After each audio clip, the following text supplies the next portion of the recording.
ఇదిగోండి వాడపల్లి అయితే వచ్చేసాము. ఎంట్రన్స్ లో చూడండి ఇలా ఉంటది అనమాట. ఊర్లో నుంచి అయితే వేయబట్టలేదు కదా, వెనకతల నుంచి అయితే వెళ్ళాలి. ఇది మా 3rd వీక్. ఇప్పుడైతే ఇంకా వాడపల్లిలో ఎంటర్ అయిపోయాము. ఇక్కడ నుంచి మ్యాక్సిమం 2 కిలోమీటర్స్ ఉంటుంది గుడి దగ్గరికి. చూడండి వే అంతా ఎంత బాగుందో, మొత్తం పచ్చని పంట పొలాల్లోంచి వెళ్తుంది అనమాట. చిన్న వే, ఒక్క వెహికలే వెళ్ళడానికి ఉంటుంది. అదిగోండి ఇలా అయితే దారి అట్టేశారనమాట. మనకి ఇలా అయితే వే ఇచ్చారు. సో ఇప్పుడు టైం అయితే 1 అయిపోతుంది. ఈసారి ఇంకా లేట్ అయిపోయింది. బాబు కాలేజ్కి వెళ్ళాక మేము స్టార్ట్ అయ్యాము. సో ఇప్పుడైతే ఇంకా వాడపల్లిలోకి ఎంటర్ అయిపోయాము.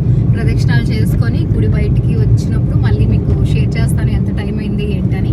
సో ఇప్పుడైతే ఇంక మేము వాడపల్లిలో ఎంటర్ అయిపోయాము. చూపిస్తానండి పార్కింగ్లో ఎంతమంది ఉన్నారు. ఇదిగోండి చూడండి ఎంత అందంగా ఉన్నదో మొత్తం వాడపల్లి అంతా. గోదావరి అందాలు ఎంత బాగున్నాయి.